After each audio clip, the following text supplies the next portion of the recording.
little bit of elbow grease and a whole can of lithium grease, we have some of the parts that are supposed to move moving. Imagine that. Well, this was turning before, but it's turning a little bit better now.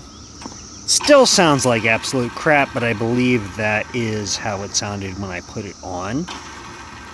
This whole assembly I actually built because it was missing off of the tractor. I believe this arm and pivot were off of a roper mower deck.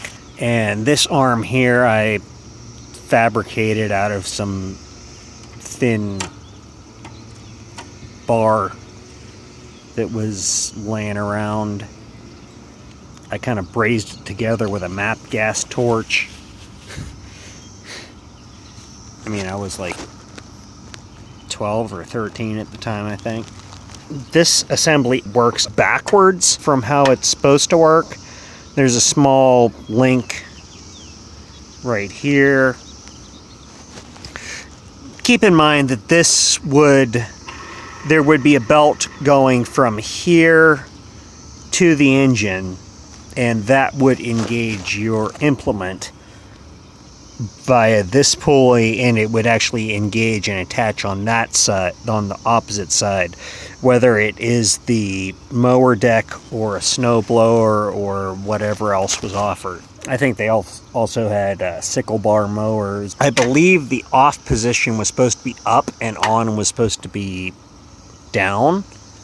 However, this is on and locks on via the belt tension. The other thing we have is the actual Versa gear drive, and I think it's called Versa gear drive because it's not only the variable sheave, but it is also a 2-speed geared transmission. Don't quote me on that.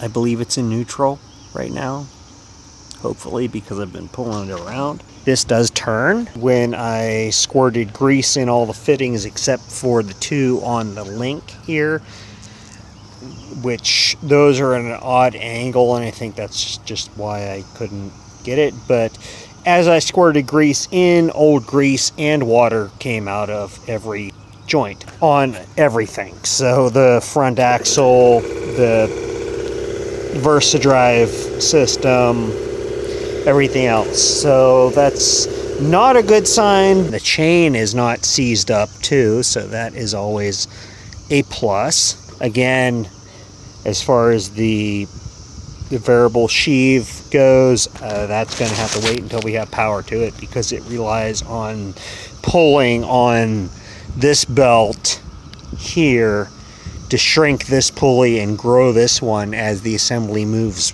backwards. I think. Yes, backwards. The lift assembly, with a bit of whacking the handle with a brick and shooting some lube down it, it does now work.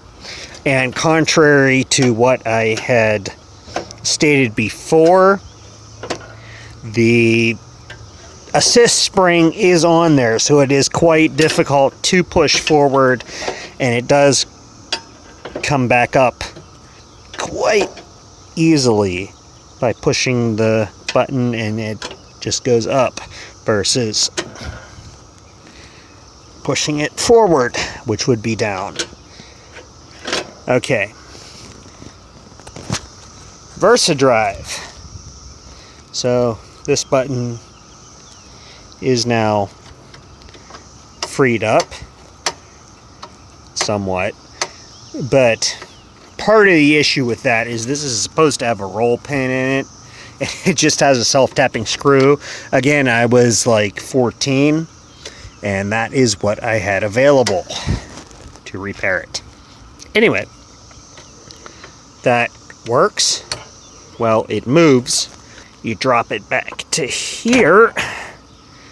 Well, all the way back would be your brake, parking brake. Knock it up like that.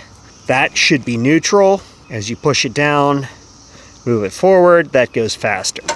And the way it is designed, in the event of an emergency, you can just kind of yank back on it and it should go into neutral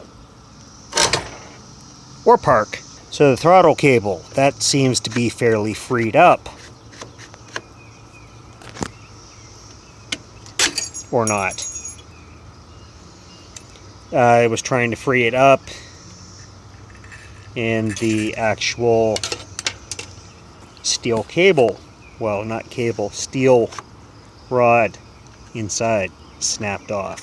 So that is actually good, because we will be able to reuse this, and I'm sure I have another one of these things. That's part 1.5, I guess. We still haven't gotten the tire off, and I soaked that down. Unfortunately, all I had was the lithium grease right now. So this tire is, or I should say was, a Ward's Riverside Power Track tire. And I seem to remember when I was rebuilding this, that this was the better tire of the two. Or name stamp of Ward's Riverside. I would assume this would be Montgomery Ward. I could be wrong, didn't look it up, but yeah. The other side is, I believe, a Bridgestone tire, and it's actually still holding air. I do not believe I removed these tires. Oh boy, we got bees in there. Let's see if we can lift this up without bringing out the bees.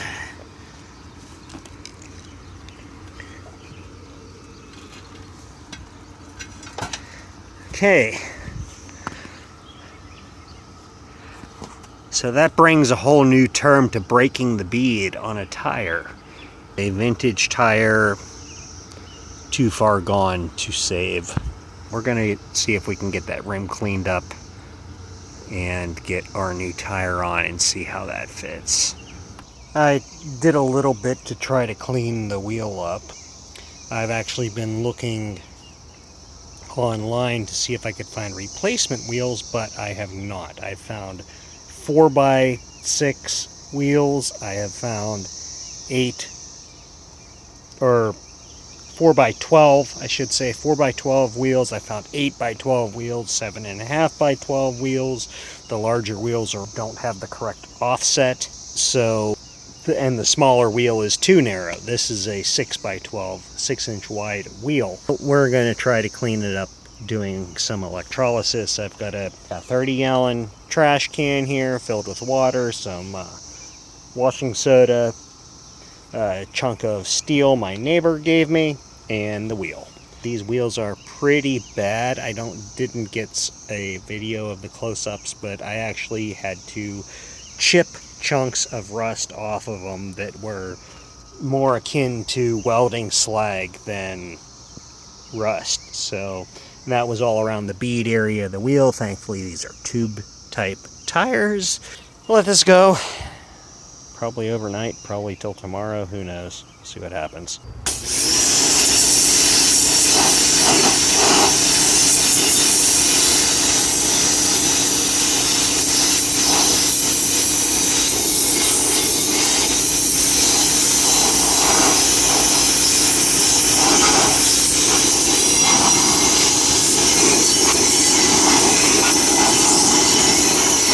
I pressure washed the wheel after it's been in the dip electrolysis for about a week. I'm only running on it on a low power battery charger. I've got it drying off right now, and it's in an old oven in my basement, which is an old gas oven, which I've converted it sort of to a drying slash painting oven. I don't know if you can see it down in there. I have an old bathroom ceiling heater, sits in the broiler. It actually has a clicks-on type thermostatic control on it, and it holds the oven at approximately 200 and some degrees.